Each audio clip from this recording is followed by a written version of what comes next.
बिस्मिल्लाहिर्रहमानिर्रहीम। अस्सलाम वालेकुम। प्रोग्राम इख्तिलाफ राय के साथ मैं हूं इफ्तिखार काज़मी।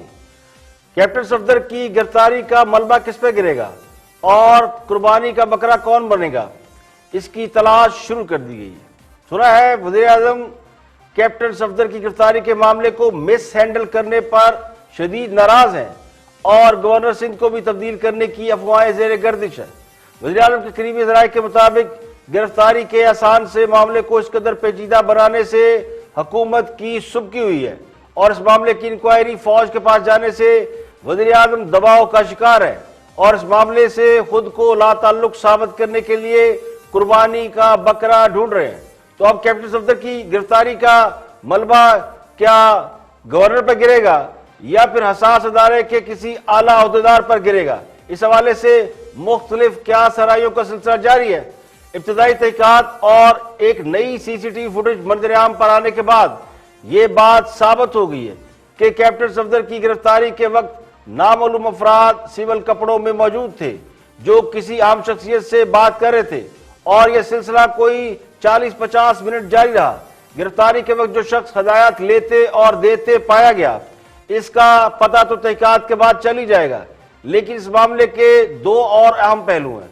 सिंध हुकूमत यानी पीपल पार्टी इसे पुलिस की इज्जत और बेइज्जती के साथ मुंसलिक कर रही है, जबकि मुस्लिम लीग नून ने अब इसकी जिम्मेदारी फेडरल गवर्नमेंट पर डाल दी है और वज़ीर आज़म इमरान खान को इसका जिम्मेदार करार दिया जा रहा है। साबिक वज़ीर आज़म शाहरियार खान अब्बासी ने तो यहां तक कह दिया है कि गवर्नर सिंध की कुर्बानी से बात नहीं बनेगी। साबिक वज़ीर आज़म शाहरियार खान अब्बासी का मौक़िफ़ यह है कि गवर्नर सिंध का इस मामले से कोई ताल्लुक स्टैब्लिश नहीं हुआ। इस वाक़े के जिम्मेदार जो लोग हैं वो और है और उन्हें इसकी सजा मिलनी चाहिए। उन्होंने अदलिया से भी इसका नोटिस लेने का मुतालबा किया। दिया कि चादर और चार दीवारी के तहफ़्फ़ुज़ को पामाल किया जाए और उसने वफाकी इदारे इस्तेमाल की। आज वज़ीर आज़म ने जवाब देना है क्यों सिंध के IG को अगवा किया गया। ये गवर्नर सिंध की कुर्बानी से काम नहीं चलेगा, उसका क्या ताल्लुक है। तो मदीना की रियासत के दावेदारों को चादर और चार दीवारी की हुर्मत पामाल करने के इल्जाम का सामना है। अपोजिशन का इल्जाम यह है कि जब मुल्क का वज़ीर आज़म अपना काम छोड़कर चादर और चार दीवारी का तहफ़्फ़ुज़ पामाल करने में लग जाए तो इस मुल्क का क्या बनेगा। दूसरी तरफ हुकूमत इस वाक़े का पोस्टमार्टम करने में लगी है और इसमें लकूने तलाश किए जा रहे हैं। हुकूमत पाकिस्तान ने यानी वफाक ने इसे सिंध हुकूमत का ड्रामा करार दिया है। वो सिंध पुलिस की गाड़ियों में फ्रंट सीट पे बैठे हुए सफदर अवान जो नारे लगाते हुए दंदनाते हुए काबिले जमानत जुर्म में गिरफ्तार करके थाने ले जाएंगे। मेरे भाई, काबिले जमानत जुर्म में गिरफ्तारी का क्या मकसद है। अगर ये काम वफाकी हुकूमत ने करना था या हम में से किसी ने करना था तो हम इसके अंदर काबिले जमानत दफात लगाते, कोई दफा ही अच्छी लगा लेते। यहां से अंदिया मिलता है कि ये ड्रामा हो रहा है, ये खेल रचाया जा रहा है। बात सिर्फ यहां नहीं रुकती। उसके बाद आप खुद चीफ एग्जीक्यूटिव जो हैं सूबे के मुराद अली शाह साहब, आप प्रेस कॉन्फ्रेंस करते हैं। प्रेस कॉन्फ्रेंस करने के बाद आप प्रेस कॉन्फ्रेंस से पहले जो सहाफ़ी उस प्रेस कॉन्फ्रेंस में मौजूद थे वो गवाह हैं इस बात के। ये कहा जाता है कि ये जो एलिजेड किडनैपिंग है इसके बारे में आपने सवाल नहीं करना मुराद अली शाह साहब से। तो मुराद अली शाह साहब आप क्या छुपाने की कोशिश कर रहे थे।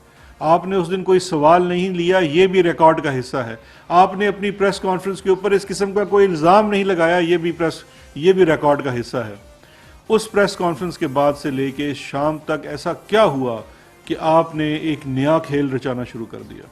तो हुक्मरान जमात के लोग अगर इतने समझदार होते तो क्या ऐसी गलतियां करते जो मफरूर मुल्ज़िम को मुद्दई बना सकते हैं, उनसे FIR दर्ज करा सकते हैं, उनसे ऐसी गलतियों की तवक्को की जा सकती है। जो आज़ाद कश्मीर के वज़ीर आज़म पर बगावत के मुकदमे दर्ज करा सकते हैं, उन पर बगावत की दफा लगा सकते हैं, तो उनकी कानून से कितनी वाकफियत है, वो कानून के बारे में कितना जानते हैं, यह समझना कोई मुश्किल नहीं। वो कैप्टन सफदर के मामले में भी काबिले जमानत दफा लगा सकते हैं।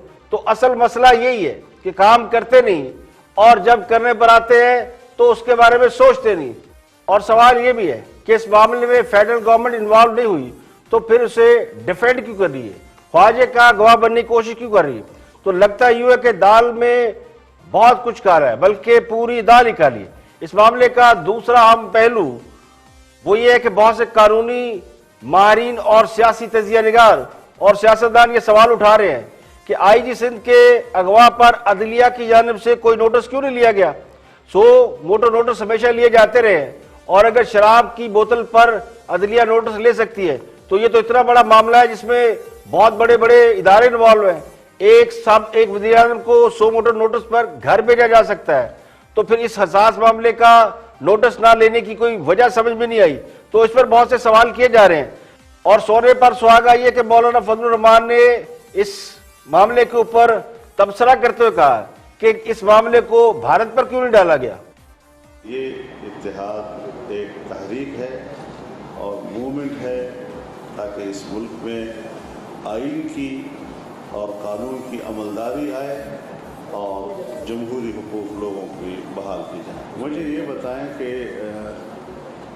आईजी सिंध के साथ जो कुछ हुआ उसको इंडिया के ऊपर क्यों नहीं डाला।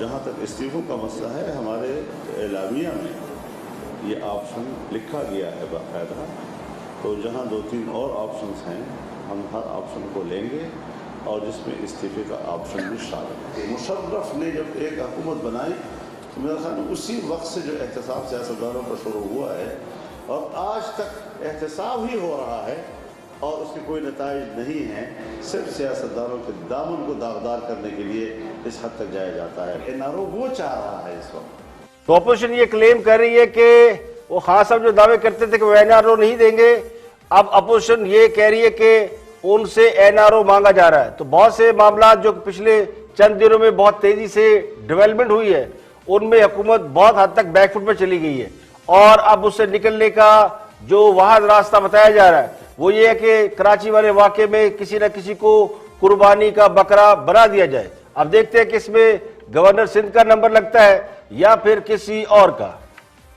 प्रोग्राम में और भी हम मौजूद शामिल है, देखते हैं हाईलाइट। जी, हमें तो सब पता चलता है और हमें पता भी चलता रहता है। वो जिन लोगों को भी मिल रहे थे, मेरा ख्याल है उनका मिलना को बहुत बराबर साबित नहीं हुआ, लेकिन उनका मिलना जो है वो बड़े भाई को बहुत नागवार गुजरा था। मैंने पहले भी कहा था। तीसरी बात जो उन्होंने कही है राना साहब ने कि प्राइम मिनिस्टर साहब को इसका पता था, इसका तो यकीनी तौर के ऊपर प्राइम मिनिस्टर साहब को नहीं पता था, लेकिन नजम सेठी साहब को जब रात को कमरे में घुस के उठाया गया था और जुगनू मोहसन उस कमरे में थी, वो डायरेक्टली नवाज शरीफ साहब के हुक्म के ऊपर हुआ था। और आपको याद होगा कि वो तो कई दिन गायब हो गए थे। अच्छा फवाद साहब, एक बात बताइए, प्राइम मिनिस्टर को ये पता ही नहीं कि उनके अंडर चलने वाला वफाक इदारा उसके डायलॉग से मामला तय होता है। ये मामला सड़कों पर भी तय हो सकते हैं, लेकिन सड़कों पर तय होना, उसको हतमी अंजाम तक ले जाना, ये मुल्क के लिए खतरनाक बात होती है। बड़े रुस्वा होके तेरे कूचे से हम निकले। अब ये शरीफ खानदान को कुछ समझ नहीं आ रहा जी। कभी वो गालम गलोच की तरफ चले जाते हैं, कभी वो गिरेबान पकड़ते हैं, कभी वो पांव पकड़ते हैं। अब ये पीपल्स खुद मैं खबर दे रहा हूँ चौधरी साहब, आपकी खबर इसके बाद ये शाहिद खान अब्बासी साहब कह रहे थे कि अब वजीर आजम से बात नहीं हो सकती। लेकिन ये भी साहब के साथ हुआ वो भी अफसोसनाक है, वो अफसोसनाक उस पर भी बात करते हैं। देखिए काशिफ, लेकिन ये सारी सिचुएशन जब कल इवॉल्व हुई, ये सारी सीएम साहब की मिसहैंडलिंग थी। अगर वो प्रेस कॉन्फ्रेंस में उन तमाम अल्फाज का चुनाव करते जो बिलावल जरदारी साहब ने बाद में किया, तो शायद ये इस्तीफों की या छुट्टी पे जाने की नौबत ना आती। और मुस्लिम लीग नून के रहनुमा ख्वाजा आसिफ गिरफ्तारी से बाल बाल बच गए। नैब ने उन्हें सवालनामा थमाकर वापस भेज दिया। ख्वाजा आसिफ आज नैब के सामने पेश हुए थे, जिस पर उन्हें सवालनामा दे दिया गया। ख्वाजा आसिफ पर गैर मुल्की अकामा रखने का इल्जाम है, जबकि नैब ने नए 11 रेफरेंस की मंजूरी दे दी, जिनमें साबिक वज़ीर आज़म नवाज शरीफ के खिलाफ भी करप्शन का एक नया रेफरेंस दायर किया जा रहा है। और नैब के इजलास में साबिक वज़ीर आज़म नवाज शरीफ, साबिक सेक्रेटरी खारजा एजाज अहमद चौधरी और साबिक DGIB आफ्ताब सुल्तान और साबिक वज़ीर आज़म के साबिक प्रिंसिपल सेक्रेटरी फवाद हसन फवाद के खिलाफ बदनवानी के रेफरेंस दायर करने की मंजूरी दी गई है। मुल्ज़मान पर मुबैना तौर पर गैर मुल्की आला शख्सियात की सिक्योरिटी के लिए गैर कानूनी तरीके से 73 सिक्योरिटी गाड़ियां खरीदने, मनपसंद अफराद को नवाजने और उनके गैर कानूनी इस्तेमाल का इल्जाम है। नैब की प्रेस रिलीज के मुताबिक इस इकदाम से कौमी खजाने को 1952 मिलियन रुपए का नुकसान पहुंचा है। इसके अलावा एहतसाब ब्यूरो के इजलास में साबिक मिनिस्टर एहसन इकबाल, ख्वाजा आसिफ और मोहम्मद आसिफ शेख और PSDP स्पेशलिस्ट आसिफ शेख, इसके अलावा अख्तर नवाज गुंजरा, ये साबिक DG पाकिस्तान स्पोर्ट्स बोर्ड रहे हैं। इसके अलावा असिस्टेंट इंजीनियर सरफराज रसूल और ये भी पाकिस्तान स्पोर्ट्स बोर्ड से है, कॉन्ट्रैक्टर मोहम्मद अहमद और दीगर लोग शामिल हैं। इन सब के खिलाफ एक नया रेफरेंस दायर किया जा रहा है। इन पर इख्तियारात का नाजायज इस्तेमाल और ये नारोवाल स्पोर्ट्स सिटी का जो रेफरेंस है, ये वो रेफरेंस है जो कि नैब दायर करने जा रही है। इस रेफरेंस में साबिक वजीर और मुस्लिम लीग के रहनुमा एहसन इकबाल को चार्जशीट किया गया है। इस रेफरेंस में कहा गया है कि मुलजमान ने मुबैना तौर पर इख्तियारात का नाजायज इस्तेमाल करते हुए नारोवाल स्पोर्ट्स सिटी का स्कोप 3 करोड़ रुपए से बढ़ाकर 3 अरब रुपए तक किया और 18वीं तरमीम के बाद सूबाई हुकूमत के प्रोजेक्ट के लिए गैर कानूनी तौर पर वफाकी हुकूमत के फंड जाती असर रसूख के तहत इस्तेमाल किए, जिससे कौमी खजाने को अरबों रुपए का नुकसान पहुंचा। इसके अलावा साबिक चेयरमैन CDA फरहंद इकबाल, साबिक मेंबर प्लानिंग अब्दुल अजीज कुरैशी, साबिक DG प्लानिंग गुलाम सरवर सिंधु, अर्बन प्लानिंग महबूब अली खान, साबिक डायरेक्टर वकार अली खान, साबिक डिप्टी डायरेक्टर मसूद रहमान, साबिक state management director Mohammad Ishfaq और साबिक स्टेट मैनेजमेंट अफसर लतीफ आबद। इसके अलावा एक साबिक वजीर है, उनका नाम है, और कुछ लोग और लोग शामिल हैं। इनके खिलाफ भी बदनवानी का रेफरेंस है और इनके खिलाफ मुबैना तौर पर इख्तियारात का नाजायज इस्तेमाल करने का इल्ज़ाम है और बहुत ही कीमती ज़मीन जो है वो लीज पर देने का, जो कमर्शियल मकासद के लिए इस्तेमाल की जाने वाली ज़मीन थी, उसकी लीज में एक्सटेंशन का इल्ज़ाम है। इसके अलावा और भी बहुत से लोगों के खिलाफ रेफरेंस दायर किए गए जिनमें सरकारी मुलाजमीन शामिल हैं।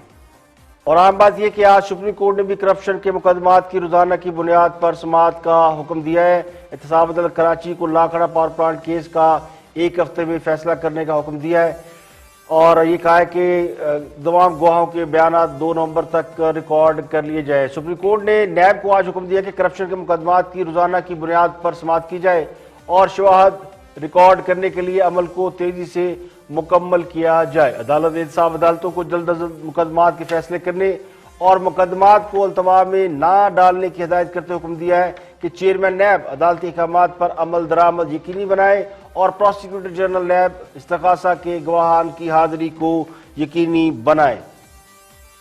और वफाकी वजीर science and technology Fawad Chaudhry गुफ्तगू कर रहे हैं कराची के मामले के ऊपर और सिंध पुलिस की बगावत और इस मामले को जिस तरह ये हाईलाइट हुआ है उसके ऊपर वो अपना वर्जन दे रहे हैं कि क्या IG सिंध का जो अगवा है उस मामले पर हुकूमत अपना क्या पॉइंट ऑफ व्यू रखती है। तीसरी बात जो उन्होंने कही है राना साहब ने कि प्राइम मिनिस्टर साहब को इसका पता था, इसका तो यकीनी तौर के ऊपर प्राइम मिनिस्टर साहब को नहीं पता था, लेकिन नजम सेठी साहब को जब रात को कमरे में घुस के उठाया गया था और जुगनू मोहसन उस कमरे में थी, वो डायरेक्टली नवाज शरीफ साहब के हुक्म के ऊपर हुआ था और आपको याद होगा कि वो तो कई दिन गायब हो गए थे। अच्छा फवाद साहब, एक बात बताइए, प्राइम मिनिस्टर को ये पता ही नहीं कि उनके अंडर चलने वाला वफाक एक इदारा, उसके 2 लोग जाके यार IG सिंध को अगवा कर लें, इसको तो इस पे तो आप हैरान नहीं है फवाद साहब, ये क्या हुआ आपकी घर में? लेकिन कामरान शाहिद साहब आप कैसे ये कह सकते हैं कि IG सिंध को अगवा किया गया? वो तो बिलावल ने भी कह दिया है। नहीं, तो पूरा पाकिस्तान कह रहा है। नहीं, ये किसी ने नहीं कहा। 2 तहकीकाती कमेटी बनी है, एक तहकीकाती कमेटी सिंध गवर्नमेंट ने बनाई है, एक तहकीकाती committee chief of army staff ने बनाई है। तो अगर आपने 10 दिन में के बजाय 24 घंटों में तहकीक मुकम्मल कर ली है तो वो तो फिर आपकी मर्जी है। अच्छा, आप कह रहे वो अगवा नहीं हुए, वो आप कह रहे वो अगवा नहीं हुए? अच्छा, क्योंकि जब तक तहकीकाती कमेटी की रिपोर्ट नहीं आ जाती मैं इस कंक्लूजन पे नहीं पहुंच सकता। बिल्कुल ठीक है जी, ये तो बात जिन्होंने कहा चिट्टा है उन्होंने कहा चिट्टा ही रहना है, यानी जिनका कौवा सफेद है वो कभी नहीं मानेंगे कौवा काला भी हो सकता है, हालांकि कौवा काला ही होता है। पूरे पाकिस्तान में इस बात का ढिंढोरा है कि IG सिंध को अगवा करके पुलिस से FIR दर्ज कराई गई, लेकिन हुकूमत के ख्याल में अभी यह साबित होना बाकी है, यानी सारी खुदाई एक तरफ और जोरू का भाई एक तरफ। पूरा पाकिस्तान इस बात को जान चुका है और सारी पुलिस की जो क़यादत है, पुलिस के जो अफसरान है कराची में, वो छुट्टियों पे जाने की दरखास्तें दे चुके हैं। वो IG जो अगवा हुए हैं वो भी झूठे, उनके सारे कोलीग भी झूठे जिन्होंने ड्यूटियां छोड़ी, लेकिन हमारे दोस्त फवाद चौधरी साहब का काम फिर भी चिट्टा है और ये ट्रेडमार्क है हुक्मरान जमात का। खान साहब की बात तो छोड़े, हर वाक़े के बाद वो ऐसे बन जाते हैं जैसे कुछ जानते ही नहीं। तो उन्होंने कमाल महारत से अपना इमेज ऐसे बना रखा है कि उन्हें कुछ नहीं पता होता, तो उन्हें सब कुछ हो जाने के बाद पता चलता है कि कुछ हो गया। तो मेरे नजदीक ये भी खान साहब की एक बड़ी जबरदस्त स्ट्रेटेजी है।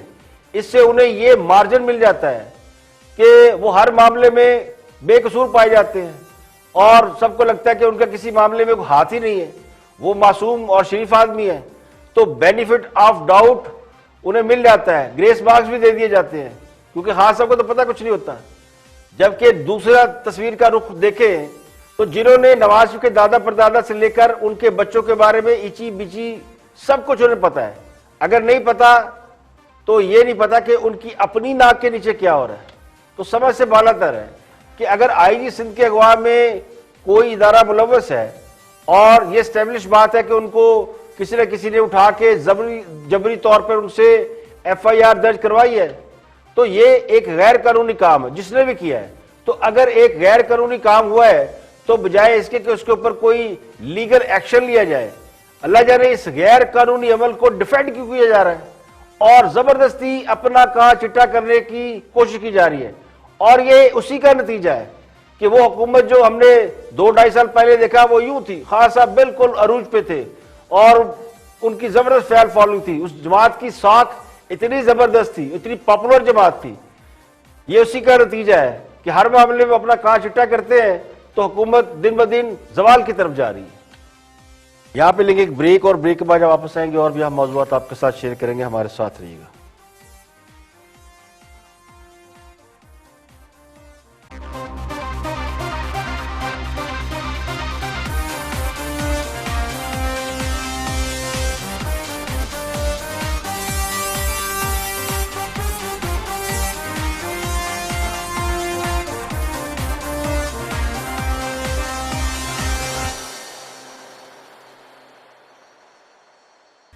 Welcome back. आप देख रहे हैं प्रोग्राम इख्तिलाफ है, मैं इफ्तिखार काज़मी। ब्रेक के बाद हाजिर खिदमत है, आगे बढ़ते हैं और गुफ्तगू कर रहे हैं वज़ीर के मामले खसूसी उस्मान डार। इस मामले के ऊपर देखते हैं कि वो क्या फरमाते हैं। लेकिन ये भी साहब के साथ हुआ वो भी अफसोसनाक है, वो अफसोसनाक उस पर भी बात करते हैं। देखिए काशिफ, लेकिन ये सारी सिचुएशन जब कल इवॉल्व हुई, ये सारी CM साहब की मिसहैंडलिंग थी। अगर वो प्रेस कॉन्फ्रेंस में उन तमाम अल्फाज का चुनाव करते जो बिलावल जरदारी साहब ने बाद में किया, तो शायद ये इस्तीफों की या छुट्टी पर जाने की नौबत ना आती। मैं समझता हूँ सिंध पुलिस एक्सपेक्ट कर रही थी सूबे के चीफ एग्जीक्यूटिव से कि वो हमारे लिए स्टैंड लेंगे, वो हमारे लिए बात करेंगे। जब सिचुएशन आउट ऑफ कंट्रोल हुई, जब रिएक्शन आया, तब पीपल्स पार्टी की हुकूमत ने डिसीजन लिया कि अब हमें बात करने की जरूरत है। अब मैं आता हूँ जो मियाँ साहब ने बातें की है, प्राइम मिनिस्टर को ये जरूरत अभी तक महसूस नहीं हुई। लेकिन जब बिलावल जरदारी साहब डायरेक्टली आर्मी चीफ से रिक्वेस्ट करेंगे, अपील करेंगे, आप इंक्वायरी करें, तो जब बड़ों में वो आर्मी चीफ साहब से कहते हैं तो अच्छा, आप उनको बड़ा भी मार रहे हैं। मेरा तो ख्याल था वजीर आजम बड़ा भाई। नहीं, दोनों ही बड़े हैं ना, उन्होंने उस तरफ जाने की प्रेफरेंस की है। चले, उन्हें आर्मी चीफ सूट कर रहे थे, वो वहां चले गए। वो प्राइम मिनिस्टर से भी कह सकते थे बिलावल भुट्टो के, जी आप इंक्वायरी करें, आप देखें क्या हुआ है। सो कल के पूरे परसों के पूरे वाक़े के बाद जो कुछ हुआ, इस्तीफे आए, ये खबर आई, खबर वायरल हो गई, टीवी प्रोग्राम्स चल रहे हैं, 36 घंटे गुजर गए हैं, आर्मी चीफ को IG सिंध को अगवा कर लिया गया, उन घर का मुहासरा किया। What did the prime minister and the federal government? आप क्या कर रहे थे? देखिए, प्राइम मिनिस्टर तो खैर कल लाहौर थे और इम्पोर्टेंट मीटिंग्स में थे, लेकिन देखिए जो असल बात मैं कहना चाहता हूँ वो ये है, चीफ एग्जीक्यूटिव को पता होना चाहिए था कि क्या हो रहा है। इस सिचुएशन में इन्होंने खुद इस सिचुएशन को खराब किया जो इन्हें सूट कर रही है। गवर्नमेंट को सूट नहीं करता, हमें सूट नहीं करता जो कराची में हुआ। हम कैसे इस चीज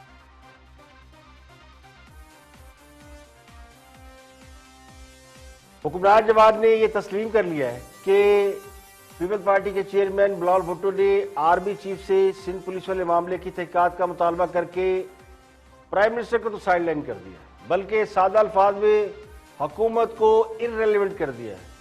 बिल्कुल इसी तरह जिस तरह मौलाना फजलुर रहमान वो निके वाली स्टोरी सुनाया करते हैं।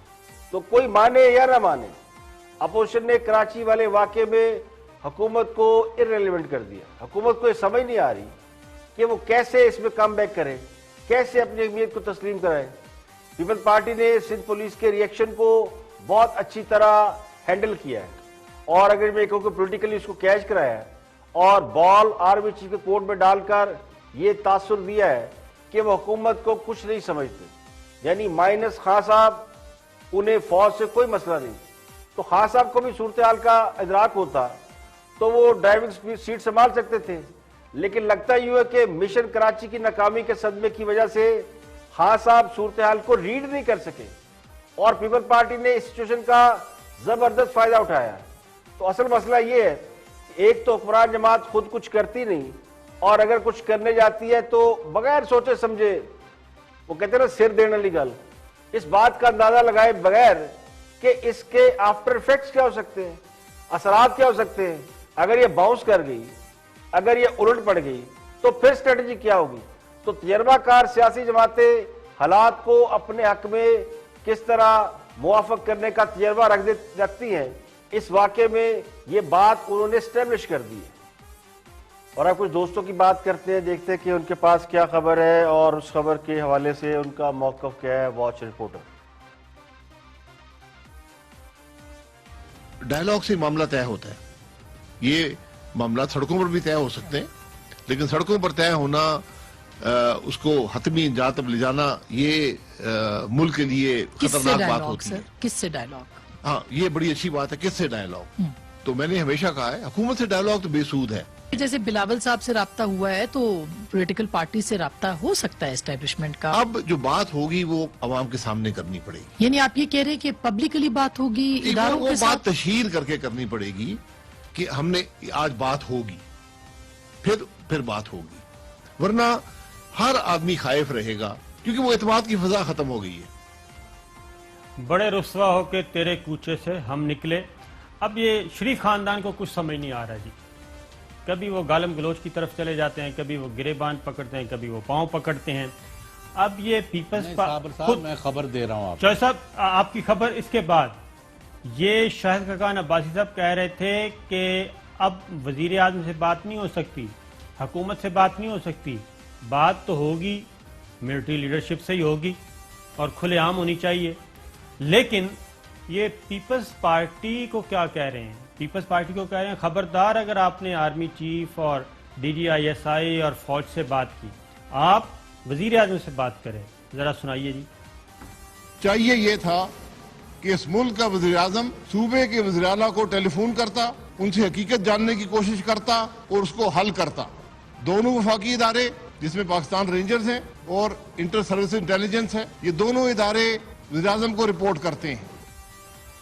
ये दोनों इदारे वजीर आजम को रिपोर्ट करते हैं, लेकिन शाहिद खकान अब्बासी साहब कह रहे हैं हम इन दोनों मतहत इदारों के साथ बात करना चाहते हैं। नवाज शरीफ साहब गालियां दे रहे हैं, मरियम बीबी गिरेबान पकड़ रही है, शाहिद खकान अब्बासी साहब कुछ और बात कर रहे हैं। जिन लोगों को इस बात से तकलीफ हो रही है कि अपोजिशन जिनसे शिकवे कर रही है, जिनसे शिकायतें कर रही है, उन्हीं से डायलॉग करने की ख्वाहिश क्यों रखती है, तो दरअसल वो आदाब सियासत से नावाकिफ है। ना ही इन्हें पॉलिटिकल साइंस की समझ है, ना ही इन्हें डेमोक्रेटिक पॉलिटिक्स की समझ है। बड़ी माजरत के साथ ये कबूतरबाजों और बटेरबाजों की तरह हर वक्त चोंच लड़ाना, ये सियासत नहीं होती। सियासत में कभी भी दरवाजे बंद नहीं किए जाते, हमेशा खुले रखे जाते हैं। और सियासत में जितने दरवाजे होते हैं उनमें एक दरवाजा बातचीत का भी होता है। अगर कहीं एग्रेशन है, कहीं अटैक हो रहा है, तो कहीं डायलॉग का रास्ता भी खुला रखा जाता है। अगर सारे दरवाजे बंद कर दिए जाएं तो फिर बात जंगो जदल या लड़ाई झगड़े तक पहुंच जाती है। तो मुस्लिम लीग नून में शहबाज शरीफ ऐसा दरवाजा है जिनके जरिए डायलॉग की राह रखी गई है। इसलिए जो उनके सियासी मुखालफिन है वो गुड कॉप और बैड कॉप वाली थ्योरी इसलिए बार बार दोहराते रहते हैं। तो उन्हें तो उठाकर नैब ने बंद कर दिया, तो फिर अब डायलॉग कौन करेगा और किससे करेगा? तो किसी ना किसी को तो उन्हें रिप्लेस करना है। तो इस वक्त भी जो सियासी लड़ाई जारी है, जिसमें बहुत सारी सियासी जमातें, जो मुल्क की बड़ी बड़ी सियासी जमातें हैं, वो जलसे जुलूस कर रही हैं और उसके अलावा पॉलिटिकल टर्मोइल है, बहुत बड़ा बहरान जारी है। तो इसका हल भी आज निकले या कल निकले, वो डायलॉग से निकलना है। आज नहीं तो कल मेज पर बैठना पड़ेगा। अब मसला ये है कि मुज़ाकरात कभी कमजोर और ताकतवर में नहीं होते। दो ताकतवर हों, बराबर की ताकतवर हो, तो फिर टेबल पे बातचीत हो सकती है। इसीलिए अपोजिशन सड़कों पर निकली हुई है और जलसे कर रही है ताकि वो अपनी ताकत को मनवा सके, अवामी ताकत को दिखा सके। क्योंकि एक इंप्रेशन ये दिया जा रहा है कि अपोजिशन बिल्कुल जीरो है। जो हुकूमत जिस बात पर जोर लगा रही है वो ये स्टैब्लिश करने की कोशिश कर रही है कि अपोजिशन की कोई ताकत नहीं, इसलिए कोई ताकतवर उनके साथ मुज़ाकरात ना करे। लेकिन अपोजिशन अब मैदान में निकल के उसने 2 जलसे किए हैं और 2 जलसों में काफी हद तक ये बात एस्टैब्लिश हो गई है कि अब भी उनका वोट बैंक या उनके पीछे लोग निकल रहे हैं। इसके साथ साथ वो मुज़ाकरात के दरवाजे भी बंद नहीं कर रहे। तो चोरी छुपे मुलाकातों की बजाय अगर कोई ओपन मुलाकात की बात कर रहा है तो ये बहुत ही मुनासिब तरीका है और ये सियासत में जायज तरीका है। इसी से मसाइल का हल निकाला जा सकता है, चाहे आपकी लड़ाई हो, चाहे आपका गिला शिकवा हो, चाहे आप नाराज हो, लेकिन बातचीत तो करने से ही मामला हल होते हैं। ये जो खान साहब से बुनियादी गलती हुई है, जो हम उन पर क्रिटिसिज्म करते हैं, वो इसी वजह से करते हैं कि उन्होंने तो डायलॉग के सारे रास्ते बंद कर दिए। वो अपोजिशन को मानते ही नहीं है, ना उनका वोट बैंक मानते हैं और फिर मुंह पे हाथ फेर फेर कर उन्हें सबक सिखाने के दावे करते हैं, जिससे ये नहीं लगता कि वो पॉलिटिक्स कर रहे हैं, लगता ही है कि उनकी कोई जाती दुश्मनी है और वो जोर जबरदस्ती और जबरी तरीके से अपोजिशन को या अपने सियासी मुखालफिन को तहस नहस कर देना चाहते हैं। तो ये नामुमकिन सा काम है। जमहूरी मुल्कों में या जहाँ पे जमहूरियत है वहाँ पे मुख्तलिफ राय रखने वाले और मुख्तलिफ सोच रखने वाले लोग मौजूद हो सकते हैं। तो उसी वजह से बहुत सारी सियासी जमातें बनती हैं। हर सियासी जमात का नजरिया और उसके साथ कुछ लोग हैं। ये 2 पार्टी सिस्टम नहीं है कि इधर आप उधर है या उधर है। जो कोशिश की जा रही है ना कि एक तरफ खान साहब खड़े और बाकी दूसरी तरफ सारे मुखालिफिन खड़े हैं, ये बुनियादी तौर पर वो जो कहते हैं ना कि 2 पार्टी नजरिए को उसको आगे एक्सटेंड करने की कोशिश है, जो मेरा ख्याल है मुमकिन नहीं, क्योंकि अपोजिशन में जो जमातें हैं वो सियासी तौर पर आपस में हरीफ भी हैं। यहाँ पे लेंगे ब्रेक और ब्रेक के बाद जब वापस आएंगे और भी हम मौजूदात आपके साथ शेयर करेंगे।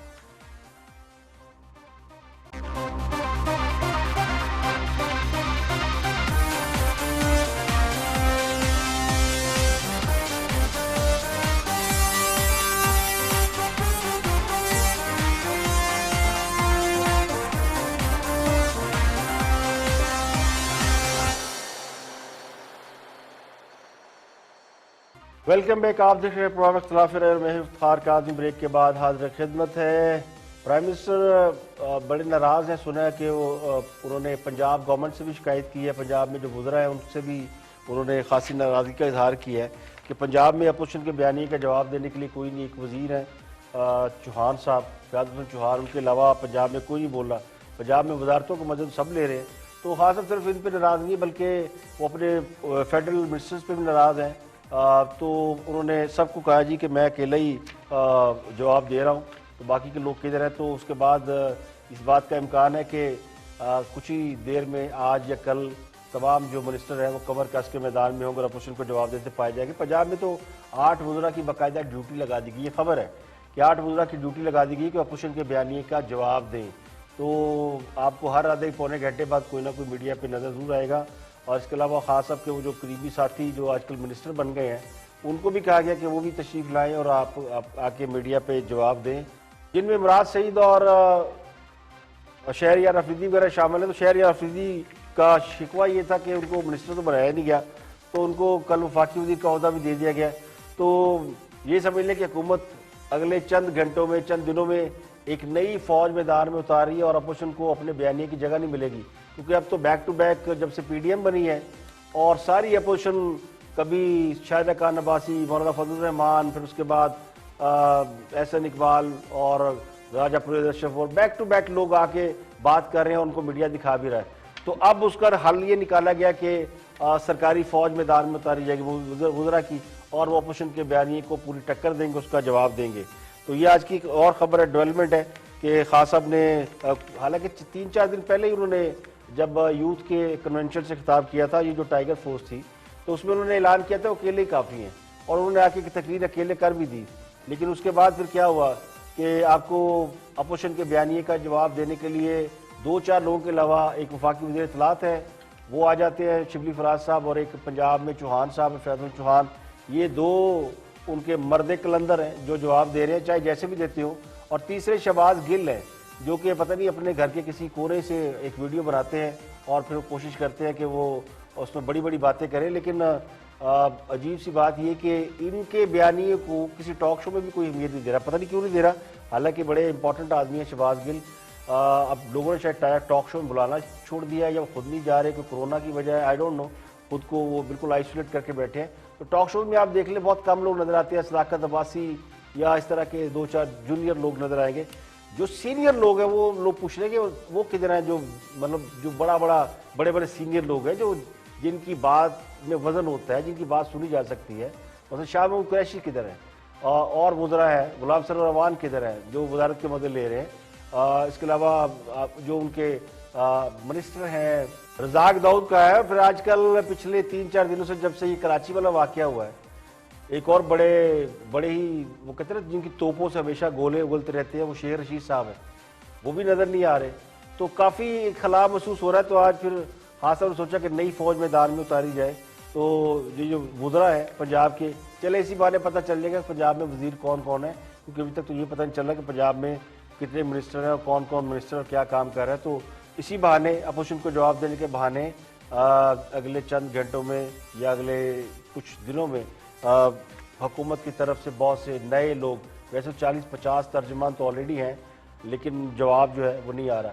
तो बेहतर तो ये होता कि इनको जवाब देने की बजाय इनसे टॉक शो करा लिए जाएँ, तो शायद मुदल्लल जवाब दे सकें और एक ड्यूटी भी लग जाए कि टॉक शो करना है। तो आगे बढ़ेंगे और शहजाद अकबर साहब के हवाले से बात करेंगे। पिछले दिनों शहजाद अकबर साहब ने इंकशाफ किया था, ये एहतसाब के मिनिस्टर हैं, और इन्होंने इंकशाफ किया था कि शहबाज शरीफ से कुछ लोग मिल रहे हैं नैब की हिरासत में। बड़ा तंज़िया अंदाज में उन्होंने कहा और लोगों ने समझा कि पता नहीं शहबाज शरीफ से कौन मिल रहा है, कोई खुफिया लोग आके मिल रहे हैं, कोई ताकतवर लोग आके मिल रहे हैं, या शहबाज शरीफ उनसे मिन्नत तरले कर रहे हैं।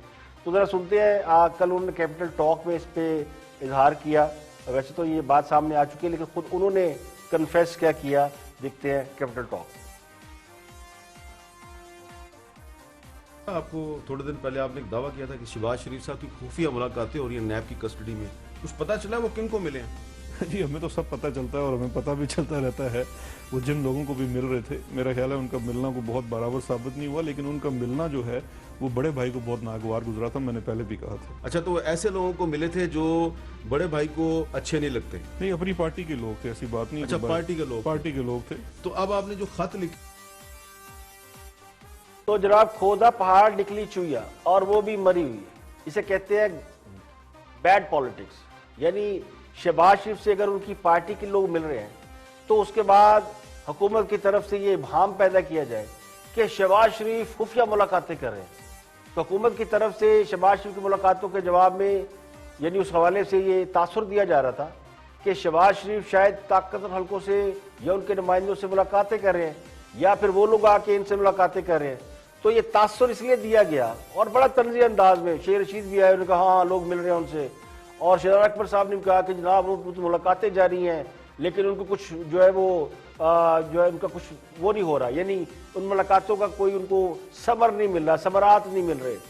ये तासुर इसलिए दिया गया कि लोग ये समझे कि शहबाज शरीफ माफी तलाफी जान छुड़ाने के लिए और बकौल खान साहब एनआरओ के लिए मिन्नत तरले कर रहे हैं। तो शहबाज शरीफ के मुलाकात के बारे से शेर रशीद ने भी बहुत सी यानी सनसनी छोड़ी और खबर में सनसनी पैदा करने की कोशिश की। वैसे ही वो कई दिनों से मुस्लिम लीग नून में से मुस्लिम लीग शीन की डिलीवरी यानी पैदाइश करने की कोशिश कर रहे हैं। अब चूंकि उनका मैटर्निटी का तजर्बा है नहीं, इसलिए उन्हें ये नहीं मालूम कि ये पैदाइश होगी कब, तो उल्टी सीधी तावीलें देते रहते हैं। इस मुलाकात को उन्होंने बहुत मिस्टीरियस बनाकर पेश किया था कि उन्हें पता है कि शहबाज शरीफ किससे मुलाकातें कर रहे हैं। इसके अलावा उन्होंने एक और मिस्टीरियस छोड़ी कि हमें पता है कि इस्तांबुल में कितने बज के कितने मिनट पे किसकी कहाँ से मुलाकात हुई। तो अब ये खुदा खुद शहजाद अकबर ने खोल दिया है कि शहबाज शरीफ से नैब की तहवील में कोई और नहीं जाके मिला, उनकी पार्टी के चंद लोग गए थे। तो ये बात वो पहले भी कह सकते थे, लेकिन इससे ये 12 मसालों वाली चाट कैसे बनती? तो ये है वो सियासत जिसमें चीजों को ट्विस्ट किया जाता है, हालात और वाकयात को किस तरह ट्विस्ट किया जाता है। ये उसकी एक बहुत बड़ी एग्जाम्पल है, मैंने इसलिए क्लिप दिखाया। तो मेरा ख्याल ये भी है कि अब इस बात का इकरार शहजाद अकबर साहब ने शायद इसलिए किया है कि वो जिनकी तरफ इशारा कर रहे थे तो उन्होंने इस बात का बुरा मनाया कि जब वो सियासत में दखल न देने का फैसला कर चुके हैं, ऐलान कर चुके हैं, तो अब उनका नाम लेकर ये कहानियां क्यों घड़ी जा रही हैं। तो बुनियादी तौर पर ये शटअप कॉल थी, जिसके जवाब में उन्हें ये रिवील करना पड़ा कि जनाब वो तो उनके अपने लोग थे जो मिलने आए थे, तो अपने लोगों से मिलने में क्या बुराई है, इसमें कौन सी सनसनीखेजी है। अब उसमें एक नया ट्विस्ट, यानी बात तो आना नहीं, तो एक एंगल दे दिया गया है कि शहबाज शरीफ को नवाज शरीफ की शिकायत लगाई गई है, जिसके बाद शहबाज शरीफ ने नवाज शरीफ से फोन पर बात की और उन्हें कुछ समझाया बुझाया, यानी बात फिर नहीं आना है। आज के लिए इतना ही, कल फिर हाजिर होंगे मजीद खबरों तबसरों तजजियों के साथ। प्रोग्राम इख्तिलाफ राय से इफ्तिखार काज़मी को इजाजत दें। अपना बहुत बहुत ख्याल रखिएगा।